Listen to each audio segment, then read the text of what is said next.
Kan jiwamu, damaikan pikiranmu untuk sesuatu yang sudah ada yang ngatur.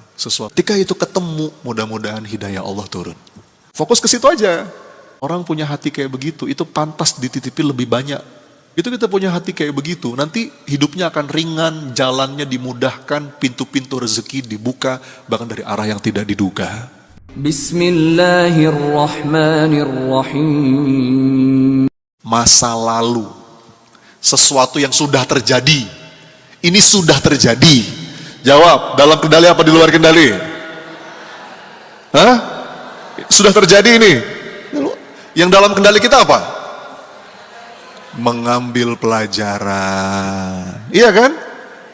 Oke, dari keadaan ini apa ya pelajarannya? Apa yang bisa saya perbaiki? Gitu. Makanya kita nggak boleh ngomong seandainya saja untuk yang sudah terjadi. Kan ini sering saya bahas. Orang yang menderita itu suka yang lewat-lewat itu diratapi terus. Oh, seandainya saya dulu nggak gitu, seandainya. Nggak boleh, itu pintu masuknya setan. Kalau sudah terjadi, sudah. Kalau nasi udah jadi bubur, ayo Bu, gimana Bu? Masih ingat?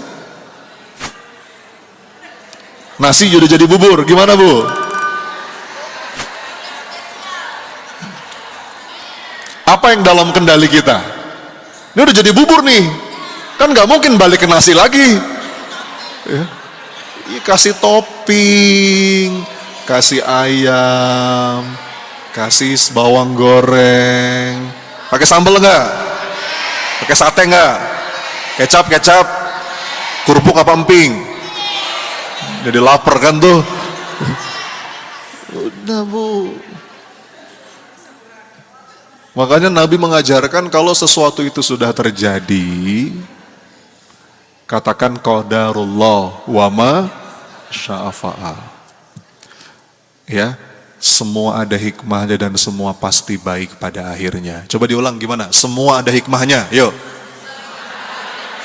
Sama-sama, semua ada hikmahnya. Dan semua pasti baik pada akhirnya. Sebagaimana kata Nabi, ajaban li amril mu'min inna amrohu kullahu khair. Menakjubkan urusan orang-orang yang beriman karena semuanya baik. Ya Bu? Jadi status itu betul Bu. Iya. Semua ada hikmahnya dan semua pasti baik pada akhirnya. Ya? Lanjut. Nih, masa depan. Ayo jawab. Masa depan dalam kendali apa di luar kendali? Di luar kendali, yang dalam kendali apa?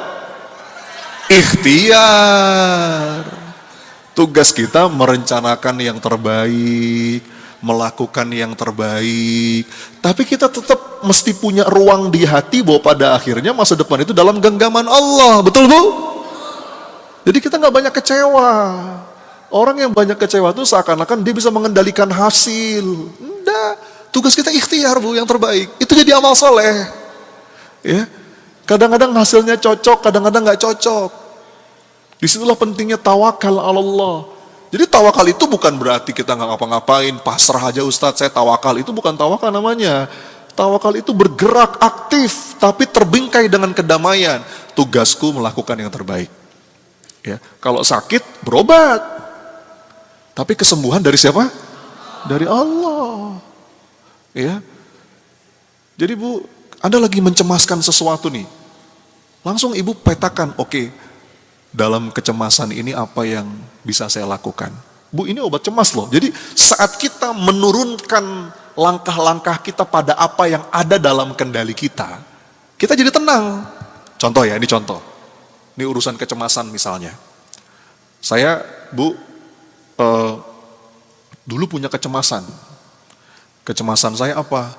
Saya cemas, wah, kalau ibu saya suatu hari meninggal, misalnya. Kenapa? Karena saya punya pengalaman Bu, ayah saya itu meninggal mendadak. Waktu saya SMA. Nggak ada sakit Bu, nggak ada apa. Ya, syariatnya serangan jantung. Saya berangkat ke sekolah Bu, seperti biasa waktu itu. Memang udah agak-agak nggak enak badan. Tiba-tiba saya lagi belajar, saya ingat banget lagi jam kosong waktu itu, saya dipanggil sama guru saya, Son, ada yang jemput nih, pulang dulu. Kaget saya bu, kok dijemput saya bilang. Tiba-tiba saya diantar ke rumah sakit. Ayah saya udah terbaring lagi kritis di ICU. Saya di samping ayah saya bu ketika beliau sakaratul maut. Namanya anak SMA bu, saya nggak bisa apa-apa, cuma nangis aja. Dan momen itu mengubah saya. Nah karena punya pengalaman itu, saya jadi ada kecemasan. Wah nanti kalau ibu saya tiba-tiba gitu ya, tinggal gimana ya. Sempat ada kecemasan itu tuh bu. Nah terus gimana? Nah sekarang tinggal kita petakan aja. Apa yang dalam kendali, apa yang di luar kendali. Apa yang dalam kendali saya. Yang pertama, pokoknya selama saya bisa, saya coba banyak-banyak ketemu sama ibu, luangin waktu. Saya berusaha memberikan yang terbaik dari apa yang saya bisa. Gitu kan? Ngejaga jangan sampai ada hati yang tersakiti. Pokoknya kemanapun pergi saya dokumentasikan supaya kenang-kenangan. Ya, dulu waktu ayah saya nggak punya banyak foto. Mungkin zaman itu juga belum seperti sekarang ya. Tapi sedikit sekali dokumentasi. Belajar dari situ saya kemanapun saya rekam. Ya, saya berusaha ngasih yang terbaik. Apa yang bisa saya kasih semaksimal saya lah pokoknya. Ya.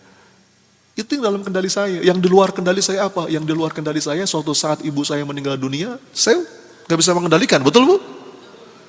Tapi kalaupun itu terjadi, mudah-mudahan saya gak ada penyesalan. Kenapa? Karena saya sudah melakukan apa yang bisa saya lakukan. Bisa dipahami gak? Ya. Jadi bu, tenang. Kemarin ada yang curhat sama saya, Ustadz, saya banyak utang Ustadz. Saya takut Ustadz.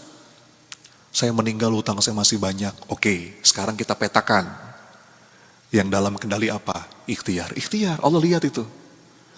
Ikhtiar, kalau ada bayar walaupun sedikit. Allah melihat itu itikat baik. Ya. Jadi, bu, fokus pada apa yang ada dalam kendali.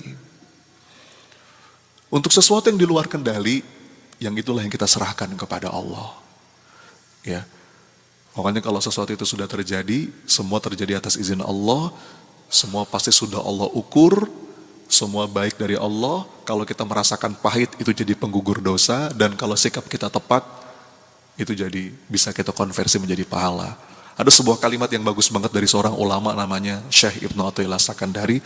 Beliau bilang, arih nafsaka minat tadbir, fama qoma bihi ghairuka anka la takum bihi li nafsik. Istirahatkan jiwamu, damaikan pikiranmu untuk sesuatu yang sudah ada yang ngatur, sesuatu yang di luar kendalimu. Tugas kita bu, melakukan yang terbaik. Makanya kan ayatnya, innallaha la yughayyiru ma biqaumin hatta yughayyiru ma bi anfusihim. Apa artinya? Allah tidak mengubah nasib suatu kaum sebelum kaum itu mengubah apa-apa yang ada dalam dirinya. Jadi yang mengubah nasib siapa? Yang mengubah nasib Allah. Jangan kegeeran.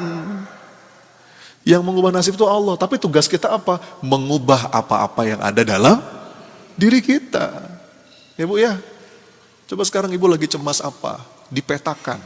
Mana yang dalam kendali saya ya? Ya. Ibu khawatir dengan keadaan anak. Tadi itu balik lagi contohnya. Saya takut Ustadz anak saya begini. Oke, apa yang bisa ibu lakukan? Fokus ke situ aja. Pilihin anak, teman-teman yang baik, sekolah yang baik. Kitanya jadi soleh, solehah. Perbaiki diri di hadapan Allah. Nanti mudah-mudahan Allah tolong kita. Oke bu? Jadi pokoknya, fokus yang kedua itu prinsipnya begini. Segala sesuatu yang bisa kita ubahlah dengan sepenuh hati. Tapi segala sesuatu yang memang tidak bisa kita ubah, terimalah dengan sepenuh hati. Oke? Jadi bu, jangan dibalik. Orang itu stres karena dia pengen mengubah apa-apa yang di luar kendalinya. Ya bu, sekarang saya mau nanya, bu, Nabi Muhammad SAW pernah sedih nggak? Pernah sempit dada nggak? Kapan? Yang pertama, ketika ditinggal wafat istrinya. Yang kedua, ditinggal wafat pamannya. Bu, ketika Ibunda Khadijah wafat, Rasul sedih, manusiawi, sedih. Tapi Rasul faham, itu di luar kendalinya. Betul? Ya. Rasulullah nggak bisa mengendalikan umur orang. Ya Bu? Mungkin ya, Rasul kepingin Ibunda Khadijah tetap ada di sampingnya sampai dakwah ini selesai. Tapi ternyata Allah punya kehendak lain. Bahkan Ibunda Khadijah itu wafat ketika dakwah lagi berat-beratnya Bu. Ya, tahun 10 kenabian itu. Rasul sedih, tapi Rasul paham. Ini di luar kendali. Pamannya Nabi wafat dalam keadaan belum beriman. Sedih Rasulullah Bu. Sedih. Kesedihan apa lagi Bu yang lebih besar melebihi melihat orang yang kita cintai di neraka. Rasul melihat itu. Rasul sedih banget. Tapi Rasul tahu itu di luar kendali. Hidayah itu Allah yang kasih. Rasul sudah berusaha Bu. Bahkan sampai pamannya mau meninggal, Rasul udah ngajak, paman, bersyahadatlah paman agar engkau selamat. Wahai paman. Pamannya gak mau. Nah ini sebuah pelajaran bahwa Nabi aja gak bisa ngasih petunjuk. Rasul udah berusaha melakukan yang terbaik. Tapi Rasul tahu itu di luar kendalinya. Rasul sudah berusaha do the best. Lalu apalagi ketika Rasul berdakwah ke Taif Bu. Tahu ya kisahnya ya? Berdakwah ke Taif dilempari batu berdarah Bu. Bayangkan dalam keadaan luka hati yang belum kering, dihinakan oleh manusia. Rasul sedih, namanya juga manusia Bu. Jangankan dilempari batu, dilempari komentar netizen aja pedih ya Bu. Ya. Tapi Rasul faham, itu di luar kendalinya. Rasul udah datang dengan santun, Rasul udah berusaha mengajak. Malah Rasul mengevaluasi dirinya, jangan-jangan ada caraku yang salah, upayaku yang masih lemah. Ya Bu ya. Makanya doanya Nabi itu fa illam takun alayya ghadabun fala ubali lakal utbah hatta tardo. Gini Bu, ada namanya doa kedamaian hati. Mau tahu nggak? Doanya begini nih. Ya Allah, apapun yang di luar kendaliku, apapun yang memang tidak bisa aku ubah, apapun yang aku alami, apapun yang aku dapatkan, jika memang itu qada darimu, ketetapanmu ya Allah, lapangkan dadaku, tenangkan jiwaku, damaikan pikiranku. Jadikanlah ya Rob fokusku pada apa-apa yang ada dalam kendaliku. Ya, atas apa-apa yang bisa aku lakukan, bisa aku ubah ya Allah, tuntun aku, berikan aku petunjuk, dan tolong aku, la haula wa la quwata illa billah. Makanya doa mau keluar rumah tuh indah banget loh Bu. Bismillahi tawakkaltu alallah, terus la haula wa la quwata illa billah. Apa yang bisa kita lakukan? Bismillah. Ya, ini seperti ini nih. Saya bisa nggak ngasih hidayah kepada ibu-ibu sekalian? Nggak bisa. Hidayah itu nanti Allah yang kasih. Tapi yang bisa saya lakukan apa? Mudah-mudahan saya bisa menyampaikan materi dengan jelas, sound systemnya bagus. Makanya Bu, saya kalau diundang ke majelis taklim tuh, saya suka agak ketat kepada panitia. Mohon maaf, saya baru mau datang kalau soundnya bagus. Ya, karena banyak Bu, pengajian mohon maaf ya, yang soundnya sekedarnya, bener nggak? Sampai jamaah tuh nggak jelas ini Ustadz ngomong apa sih gitu. Saya bilang sempurnakan ikhtiar. Masjidnya nyaman, soundnya bagus, suara saya jelas. Kadang-kadang suka seadanya aja, terus ngomongnya Ustadz kan hidayah datangnya dari Allah. Itu betul. Tapi ada wilayah yang dalam kendali kita, betul Bu? Bagaimana kita menyampaikan materi dengan tulus, ya, sarana bagus, ibu-ibu yang hadir juga dengan hati yang tawadu, mau belajar. Ketika itu ketemu, mudah-mudahan hidayah Allah turun. Gitu Bu ya? Saya nggak tahu, mungkin ada 1-2 kalimat yang ternyata itu menyentuh Bapak Ibu. Itu dengan izin Allah. Iya. Bismillah pada apa yang bisa kita lakukan yang di luar kendali kita, tawakaltu 'alallah, dan ujungnya dimungkus dengan sebuah kalimat yang luar biasa, la haula wala quwwata illa billah. Oke Bu, bungkus? Baru berapa nih? Baru 2. Menata fokus supaya ibu tuh nggak capek hati. Tadi yang pertama apa? Fokus mengubah diri. Sebelum mengubah orang lain ya Bu ya. Fokus memperbaiki yang di dalam sebelum yang di luar. Ya, serius Bu. Kalau kita ngubah hati, itu betul-betul mengubah yang di luar. Saya barusan bikin konten tuh di belakang. Saya bilang salah satu sebab rezeki mengalir itu adalah hati yang lapang. Hati yang bisa tetap teduh meskipun dalam ujian. Hati yang bisa tetap baik meskipun kecewa, yang bisa bersyukur walaupun belum punya semua. Nah, orang punya hati kayak begitu, itu pantas dititipi lebih banyak. Ya, ya Bu, dia nggak banyak mengeluh, dia nggak sibuk melawan takdir, dia nggak iri dengan kehidupan orang lain, ya, dia nggak dendam dengan masa lalu. Begitu kita punya hati kayak begitu, nanti hidupnya akan ringan, jalannya dimudahkan, pintu-pintu rezeki dibuka, bahkan dari arah yang tidak diduga. Makanya mengubah yang di dalam, itu mengubah yang di luar. Saya sering katakan lapang dada, itu berbanding lurus dengan lapang rezeki. Jadi fokus yang pertama, fokus mengubah diri, bukan mengubah orang.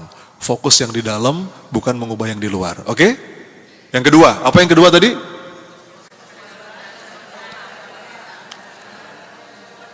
Fokus pada apa-apa yang ada dalam kendali, bukan yang di luar kendali. Yang ketiga, Bu, yang ketiga belum ya? Apa yang ketiga? Fokus yang ketiga tuh Bu, fokus di sini kini, bukan nanti-nanti. Coba diulang, apa? Kadang-kadang tuh Bu, kita suka sibuk dengan apa-apa yang belum ada, sibuk dengan apa-apa yang enggak ada, sampai kita lupa menikmati apa-apa yang ada. Betul Bu? Ibu tahu enggak, padahal setiap momen dalam hidup kita ini cuma terjadi satu kali loh, seumur hidup.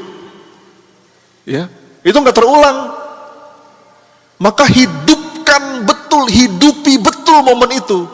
Sekarang tanggal berapa nih?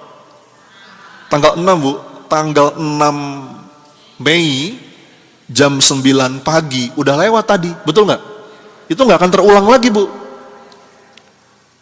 Terulangnya nanti ketika hari hisab, yaumul hisab. Jadi jangan tunggu-tunggu, jangan suka menunggu.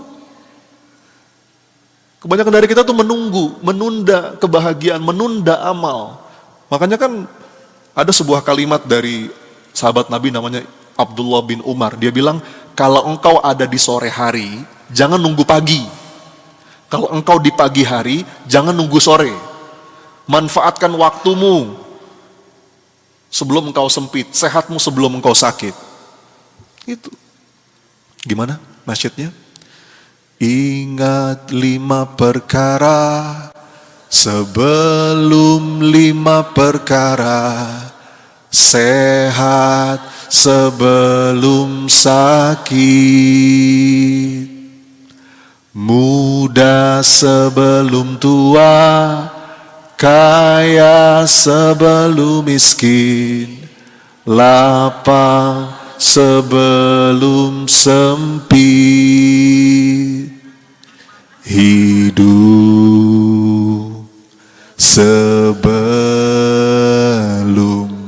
mati. Jadi jangan suka nanti, saya baru bahagia nanti.